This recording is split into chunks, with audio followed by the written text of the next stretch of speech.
Hello दोस्तों, welcome back to our channel. आप सभी कोई का एग्ज़ाम झारखंड पॉलिटेक्निक का एंट्रेंस एग्ज़ाम बहुत ही बड़े बदलाव के साथ जारी कर दिया गया है। वैसे ये कल ही आपका देर रात में जारी कर दिया गया था, पर आज ये वीडियो बना रहा हूँ और सारी जानकारी आपको इसी वीडियो में दूंगा। सारी चीज़ें कहने का मतलब आपके रिजल्ट के साथ काउंसलिंग भी कर दिया गया है और ऐसी बदलाव पहले कभी नहीं की गई थी। बहुत ही बड़ा बदलाव किया गया है, सारी चीज़ को ध्यान से समझेंगे। सबसे पहले आप यहाँ पर रिजल्ट देखेंगे। इस प्रकार से रिजल्ट पहले झारखंड पॉलिटेक्निक के इतिहास में इस प्रकार से रिजल्ट कभी नहीं दी गई थी, जो अब की बार आपको इस प्रकार से देखने को मिल रही है। देखिए, रिजल्ट आप लोग पूछ रहे थे कैसे डाउनलोड करनी है, कहाँ से करना है, तो आपको ऑफिशियल वेबसाइट से इस प्रकार की पीडीएफ आपको डाउनलोड कर लेनी है। सबसे पहले देखिए, आपको यहाँ पर आपको रिजल्ट कैसे देखनी है उसके ऊपर बात करते हैं। तो यहाँ पर देखिए, ये आपके फ़ोन से हम आपको बता रहे हैं। यहाँ पर आपको 3 डॉट देखने को मिलेगा। यहाँ पर फाइंड इन फाइल में क्लिक करेंगे और अपना आप रजिस्ट्रेशन नंबर या फिर जो भी आपका रोल नंबर है या फिर अपना नाम भी यहाँ पर आप सर्च करेंगे। अगर आपका सिंगल नेम होगा तो आपको देखने को मिल जाएगा, डबल नेम होगा तो आपको वहाँ पर 2 क्लिक करना होगा, दोनों देखने को मिलेगा। तो आप सिंपल ऐसे कर सकते हैं। और आपको अगर आपका कंप्यूटर है तो वहाँ पर आप कंट्रोल और एफ आप क्लिक करोगे तो आपका फाइंड इन पेज देखने को मिलेगा। वहाँ पर आप सर्च कर लीजिएगा आपका रोल नंबर या फिर आप अपना कैंडिडेट नेम जो भी है आप सर्च कर सकते हैं। सबसे पहले हम बात करेंगे, देखिए रिजल्ट में क्या बदलाव किया गया है। तो पहले इस प्रकार का जो आपका पीडीएफ में रिजल्ट है इस प्रकार से नहीं आता था। देखिए, आपको सारी चीज़ देखने को मिल जा रहा है इसमें। नेम ऑफ कैंडिडेट, उसके बाद date of birth, father's name, सारी चीज़ें, कैटेगरी। उसके बाद यहाँ पर सबसे पहले मैं आपको यही बताने की कोशिश कर रहा हूँ। ये आप नंबर देखो यहाँ पर, फिजिक्स, केमिस्ट्री, मैथ, ये सारे और टोटल करके आपको यहाँ पर इस प्रकार से पीडीएफ के फॉर्म में आपका रिजल्ट बना दिया गया है। ऐसे रिजल्ट पहले नहीं आते थे। पहले किस प्रकार से रिजल्ट आते थे? पहले रिजल्ट आते थे उसमें ये जो आपका नंबर है और एग्रीगेट जो आपका टोटल मार्क्स है, ये सारी चीज़ें आप सभी कोई का नहीं देख सकते थे। केवल अपना है तो अपना रजिस्ट्रेशन नंबर, रोल नंबर डालकर देख सकते थे। लेकिन अब की बार आपके पीडीएफ फॉर्म में आए हैं, मतलब कि आपको अब सिंगल आपको फॉर्मेट निकालना है। पीडीएफ आपको देखिए, पीडीएफ में तो आप अपना नंबर नहीं निकाल सकते हैं। मतलब कि एडमिशन के टाइम पर पहले क्या करना होता था, जो आपके रिजल्ट आते थे उसका फॉर्मेट जो है आपका प्रिंट करवाकर और जाकर कॉलेज में जमा करना होता था। लेकिन अब ये आपको नहीं करना है। अब देखिए, आपको सीएमएल रैंक उसके बाद आते थे, जो कि आपको इसी पीडीएफ में आपको सारी चीज़ देखने को मिल जा रही है। मतलब रिजल्ट के बाद आपका सीएमएल रैंक आता था और सीएमएल रैंक आपको बाद में पता चलते थे, लेकिन अब आपको पहले ही देखिए सीएमएल रैंक देखने को मिल गया है। जैसे कि मैं बात करता हूँ, ये सबसे, 1 मिनट रुक जाइएगा। यहाँ पर देखिए, ये नेम ऑफ कैंडिडेट देखिए, यहाँ पर एक बहन है ज्योति शुक्ला। अब इनका देखिए नंबर 1 पर इनका जो है, यहाँ पर देखिए सीएमएल रैंक इनका 1 है। कितना इन्होंने मेहनत किया, यहाँ पर आप देखिए इनका टोटल मार्क कितना है, तो 150 में 141.25 है। मतलब समझिए, यहाँ पर आप देखिए फिजिक्स में इनका इतना है, केमिस्ट्री में यहाँ और मैथ में इनका 50 में 50 है और इन्होंने टोटल 141.25 नंबर लाया है और इनको सीमेल रैंक 1 मिला है, वो भी जनरल से। ईडब्ल्यूएस इन्होंने लगाया था, इसलिए यहाँ पर आपको ईडब्ल्यूएस के नंबर भी, रैंक भी देखने को मिल रहे हैं। तो मतलब इनका ईडब्ल्यूएस रैंक या फिर सीएमएल रैंक 1 है, ठीक है। उसके बाद जिसका भी देखना है, मतलब आपका देखना है तो आप सर्च कीजिए सिंपल, देखिए, ठीक है। और इसमें आपको सारी चीज़ देखने को मिलेगी। यहाँ पर आप अपना पहले नाम चेक करेंगे, रोल नंबर चेक करेंगे और उसके बाद जेंडर, डेट ऑफ बर्थ और फादर्स नेम, इससे सारी चीज़ आपको देखने को मिलेगी इसी पीडीएफ में। अब सबसे बड़ा बदलाव यही है, यही आपको कहना चाह रहा हूँ कि इस प्रकार से रिजल्ट पहले नहीं आते थे, पहली बार इस प्रकार का रिजल्ट है। आप शायद नहीं जानते होंगे इससे पहले किस प्रकार के रिजल्ट आते थे, तो मैंने आपको फॉर्मेट इससे पहले वीडियो में बता दिया था किस प्रकार के रिजल्ट पहले देखने को मिलते थे। यहाँ पर देखिए, रिजल्ट के तुरंत बाद फर्स्ट राउंड काउंसलिंग आपका शुरू हो गया है। देखिए, ये ऐसा नहीं होता था पहले। क्या होता था, रिजल्ट के कुछ दिनों के बाद ही काउंसलिंग शुरू किया जाता था, लेकिन आज आपका रिजल्ट आया है और आज के बाद ही आप फर्स्ट राउंड काउंसलिंग कर पाएंगे। कि डेट क्या दिया गया है इसमें काउंसलिंग करने का, तो यहाँ पर देखिए 3/7/2025 से लेकर 8/7/2025, मतलब 3 4 5 6 7 8 6 दिन का टोटल टाइम ही आपको दिया गया है। अब इसी बीच आपको काउंसलिंग करना है और यूट्यूब पर बहुत सारी वीडियो, मैंने भी पहले पिछले साल काउंसलिंग कराया था, तो आप बहुत सारी वीडियो पड़ा हुआ है, आप देख सकते हैं। अपने खुद से काउंसलिंग कर सकते हैं, चॉइस फिलिंग खुद से कर सकते हैं, कोई बड़ा चीज़ नहीं है। कैसे आपको कॉलेज डालना होता है, कैसे कम नंबर पर भी आपको कॉलेज मिलेंगे, वो सारी चीज़ मैंने पहले बता दी है, ठीक है। तो कैसे आपको चॉइस फिलिंग करना है, मतलब कैसा कॉलेज आपको पहले डालना है, कैसे आपको पहला ब्रांच चूज़ करना है, आपको सारी चीज़ जानकारी मिल जाएगी। अब उसके बाद देखिए, अगर आपको मान लीजिए आपने काउंसलिंग में कोई गलती कर दिया, वैसे गलती नहीं करना, लेकिन अगर गलती भी कर दिया तो आप एडिटिंग कर सकते हैं। अब एडिटिंग करने का मतलब यहाँ पर देखिए, आप 9 से 10 के बीच में आप चाहे तो करेक्शन कर सकते हैं। तो ये आप गलती नहीं कीजिएगा, वैसे गलत हो जाता है तो आप फिर से करेक्शन कर सकते हैं। उसके बाद देखिए, इसी डेट में आपको कहना है। आगे देखिए, सीट अलॉटमेंट लेटर, जो आपका सीट अलॉट होगा, ये सारी चीज़ें जानकारी, कौन सा सीट अलॉट हुआ है। पहले इसी प्रकार का पीडीएफ आता था जिस प्रकार से रिजल्ट आपको अभी आया है, वैसे ही आपका पहले सीट अलॉटमेंट लेटर जब आता था तो उसमें आपको पता चलता था कि आपका क्या कॉलेज मिला है और क्या आपका ब्रांच मिला है। लेकिन अब आपका पूरा बदलाव कर दिया गया और अब आपका अलॉटमेंट लिस्ट जो आएगा ये 13/7/2025 को आएगा। उसमें आपको देखने को मिलेगा कि आपको कौन सा कॉलेज और ब्रांच अलॉट हुआ है। अब आगे देखिए, downloading of provisional seat allotment letter. कब आप अपना सीट अलॉटमेंट लेटर डाउनलोड कर पाएंगे? क्या फ्री में कर पाएंगे? नहीं, उसके लिए पैसा लिया जाएगा।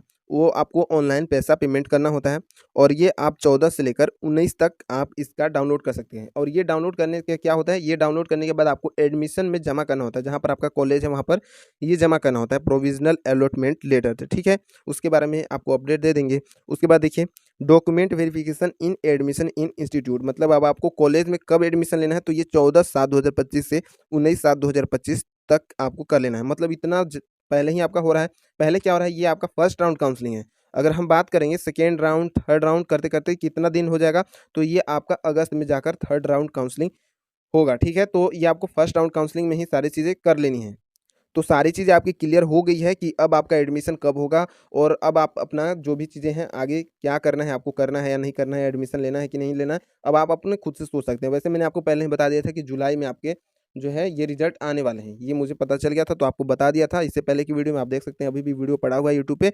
और अब आपका जो एडमिशन होगा ये जल्दी ही हो जाएगा। फर्स्ट राउंड ऑनलाइन काउंसलिंग और यहाँ पर देखिए सेकेंड राउंड ऑनलाइन काउंसलिंग। थोड़ी-सी इसके बारे में भी आपको बता देता हूँ, इसके बाद और भी बहुत सारी जानकारी आपको दूँगा। सेकेंड राउंड ऑनलाइन काउंसलिंग ये कब होगा, तो ये आपका 21/7/2025 से लेकर 24/7/2025 के बीच में होगा।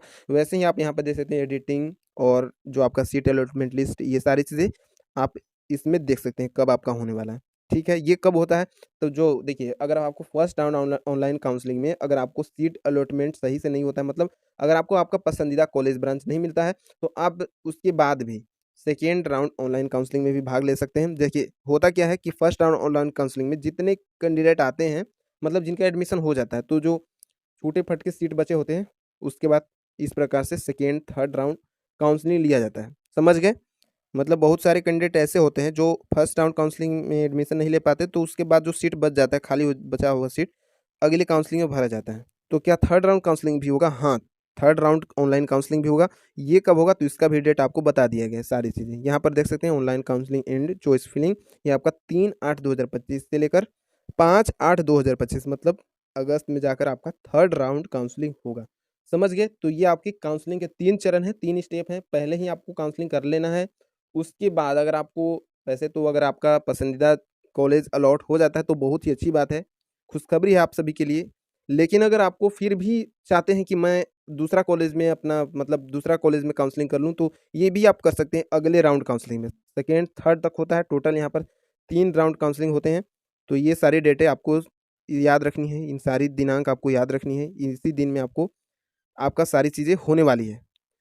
अगला चीज़ पूछते हैं कैंडिडेट कि डॉक्यूमेंट कौन-कौन से लगते हैं एडमिशन के टाइम पे, तो कुछ डॉक्यूमेंट आपको, ये ऑफिशियली नहीं है, लेकिन ये सारी डॉक्यूमेंट जो है मैंडेटरी हैं। और भी डॉक्यूमेंट्स लगते हैं, इतना ही नहीं लगते हैं, लेकिन ये सारी चीज़ें मैंडेटरी है, ये आप पहले जान लीजिए। उसके बाद जब आपका एडमिशन होगा तो इसके लिए प्रॉपर वीडियो बनाकर आपको बताएंगे क्या-क्या लगेंगे मेरे भाई। तो ये सारी चीज़ें लगेंगी, वो भी ओरिजिनल, ध्यान रखिएगा। मतलब कि अगर आपको यहाँ पर लिखा गया है कि अंक पत्र, यानी कि जो आपका मार्कशीट और सर्टिफिकेट है, ये भी आपको ओरिजिनल आपको कॉलेज में जमा करना होगा, 3 साल तक जमा करके रखना होगा। अब मान लीजिए आपको अगर बीच में ज़रूरत पड़े तो आप निकाल सकते हैं, उसके लिए आपको एप्लीकेशन देकर निकाल सकते हैं। कोई ये नहीं है कि मतलब जमा कर दिए तो आप फिर निकाल ही नहीं सकते हैं 3 साल तक, ऐसा नहीं है। आप निकाल सकते हैं, लेकिन आपको सारी चीज़ें ओरिजिनल जमा करनी होगी। उसके साथ एक-एक आपको इसका कॉपी भी जमा करना होता है। अब देखिए, पासपोर्ट साइज़ रंगीन फ़ोटोग्राफ यहाँ पर 6 माँगते हैं, तो 6 आपको जमा कर देना होगा।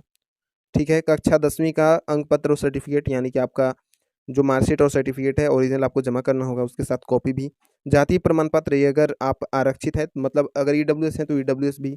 और उसके अलावा जो भी है ओबीसी एससी एसटी, तो आपको कास्ट सर्टिफिकेट जमा करना होगा अगर आपका जिससे अलॉट हुआ है। अगर आपका जनरल से अलॉट हुआ है, मान लीजिए आप कैटेगरी में आते हैं ओबीसी में, ठीक है, या फिर एससी एसटी या फिर ईडब्ल्यू से भी आते हैं, अगर आपका अलॉट हुआ है, जो आपका अलॉटमेंट लिस्ट आएगा उसमें आप देखोगे, जिसमें आपका अलॉट हुआ है, अगर आपका मान लीजिए जनरल यूआर से हुआ है, तो आपको फिर ये आपको कोई ज़रूरत नहीं है, आपको फिर कास्ट सर्टिफिकेट की ज़रूरत नहीं पड़ेगी, ईडब्ल्यूएस भी नहीं बनवाना पड़ेगा, इतना पैसा खर्च करने की भी ज़रूरत नहीं है, डायरेक्ट आपको एडमिशन मिल जाएगा। ये आपका निवास सर्टिफिकेट बनवाना पड़ेगा, 50-60 रुपये लगेगा, बन जाएगा। रेसिडेंशियल सर्टिफिकेट जाओगे सीएससी में कहीं पे भी आपका बन जाएगा, अप्लाई करवा लेना। उसके बाद देखिए माइग्रेशन सर्टिफिकेट, ये आपके सारे चीज़ कॉलेज से मिलते हैं। और ये सारे transfer certificate, seat allotment list जो आपका आएगा, ये सारी चीज़ें आपको अभी आने वाली है, तो ये चीज़ें आप सारी चीज़ें आपको जमा करनी होती है, ठीक है। ये आपको पैसा देकर अभी अलॉटमेंट लिस्ट आएगा तो डाउनलोड करोगे। आगे और भी सारे डॉक्यूमेंट आपको लगते हैं, इसमें बहुत सारे डॉक्यूमेंट ऐड नहीं हैं। जैसे आपको कैरेक्टर सर्टिफिकेट भी लगता है, एंटी रैगिंग लगता है, तो सारी चीज़ें मैं बाद में आपको बताऊँगा, ठीक है? अभी सारी चीज़ें इतना जानना ज़रूरी नहीं है, बस इतना जान लो। बस आप अपना रिज़ल्ट देख लेना, यही चीज़ें आपको अपडेट देने की बता रहा था। और आप अपना देख लेना कहाँ पर आपका रिज़ल्ट है। दूसरी चीज़ें, लास्ट डेट से पहले आपको काउंसलिंग कर लेना है, क्योंकि झारखंड की हर एक वेबसाइट प्रॉपर तरीके से वर्क नहीं करती है, तो आप लास्ट डेट का एकदम कतई वेट नहीं करोगे, ठीक है?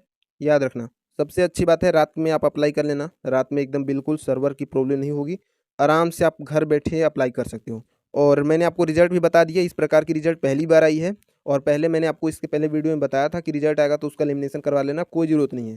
साफ-साफ आप इसी लिस्ट में देख सकते हो, तो आपको डाउनलोड करने की और कहीं अलग से कुछ करने की ज़रूरत नहीं है, क्योंकि आपका इसी लिस्ट में सारा चीज़, आपके जितने भी नंबर हैं ये देखने को मिल गए हैं। हालाँकि ये अच्छी बात नहीं है, प्रॉपर तरीके से सिस्टमैटिक तरीके प्राइवेट करके उनको रिज़ल्ट देना चाहिए था। कोई अदर कैंडिडेट दूसरा कैंडिडेट का नहीं देख सके, बिल्कुल अपना रिज़ल्ट खुद वो अपना देख सकें, ऐसा उनको रिज़ल्ट देना चाहिए था पहले जैसा ही। लेकिन बिल्कुल जल्दी-जल्दी कराने की सोच रहे हैं, तो वो भी अच्छी बात है, ठीक है, कोई बात नहीं। अब ये तो मतलब क्लियर हो गया है कि अगली बार से ये एक ही लिस्ट जारी करेंगे और हर कैंडिडेट को एक ही लिस्ट में उनका रिज़ल्ट देंगे। अब क्या होता था, उनको हर एक कैंडिडेट को अलग-अलग से रिज़ल्ट देना पड़ता था, तो अब वो एक ही बार में इस प्रकार से कर रहे हैं, ताकि बार-बार इसमें अलग से टाइम लगता है, मतलब ज़्यादा 10-15 दिन फालतू का टाइम नहीं वेस्ट करना पड़े। एक ही बार में वो रिज़ल्ट निकाल रहे हैं इसी लिस्ट में, ठीक है? ये आप काउंसलिंग फ़ी देख लो, यूआर, ओबीसी, ईडब्ल्यूएस सभी के लिए ₹400 लेंगे काउंसलिंग करते समय, और एससी-एसटी के लिए ₹250 लेंगे। वुमेन्स के लिए भी 250। आखिरी 1 मिनट में ये सारी चीज़ समझो, आपके कब से क्या-क्या हो रहे हैं। तो आज से आपके ऑनलाइन चॉइस फिलिंग काउंसलिंग हो रहे हैं, यानी कि आज से लॉगिन कर पाओगे। अगला चीज़ यहाँ पर एडिटिंग एंड चॉइस फिलिंग आपके यहाँ पर 9/7/2025 से शुरू होंगे। उसके बाद अलॉटमेंट लिस्ट आपके 13/7/2025 से शुरू होंगे। फर्स्ट और सीट अलॉटमेंट लेटर डाउनलोड कर पाएँगे 14 से। उसके बाद यहाँ पर आप नोटिफ़िकेशन देख पाओगे। यहाँ से आप अब चाहो तो आज से ही सीट मैट्रिक्स ये आप देख सकते हो। कहने का मतलब कौन से कॉलेज में कितने सीट हैं, ये सारी चीज़ जानकारी आपको इस पीडीएफ में देखने को मिल जाएगी, ठीक है? बाकी आप रिजल्ट देख लेना, सारी चीज़ें आपको ऑनलाइन जो वेबसाइट है वहाँ पर सारी चीज़ें देखने को मिल जाएगी। आप सीट मैट्रिक्स भी देख सकते हैं, पीडीएफ के तौर पर आपको डाउनलोड करके सारी चीज़ देखने को जानकारी मिल जाएगी। बाकी मैंने बता दिया है कहाँ पर कौन से गवर्नमेंट कॉलेज हैं, इसके ऊपर पहले से ही वीडियो पहले ही बना हुआ है, कोई नया कॉलेज अलग से ऐड नहीं हुआ है अभी। मतलब बना भी है तो अभी चालू नहीं हुआ, तो सारी जानकारी यूट्यूब पे मिल जाएगी। और बाकी कुछ भी जानकारी चाहिए तो कमेंट कीजिएगा, अगली वीडियो में आपको समझाने की, बताने की कोशिश करूँगा। बाकी मैं आपके साथ बना रहूँगा इसी तरह से, जब तक कि आपका प्रॉपर तरीके से एडमिशन नहीं हो जाता, सेमेस्टर में आपका पढ़ाई शुरू नहीं हो जाता है। तो आपको कुछ नहीं करना है, हमारे साथ आपको बने रहना है। जो भी चीज़ें हैं आप पूछिएगा, आपको बताने की कोशिश करूँगा। हर एक चीज़ें, हर एक पॉइंट, हर एक अपडेट आपको इसी चैनल पर मिलने को देखने को मिलेगा। तो बाकी अभी के लिए बस इतना ही, फिर से मिलेंगे नेक्स्ट वीडियो में। धन्यवाद।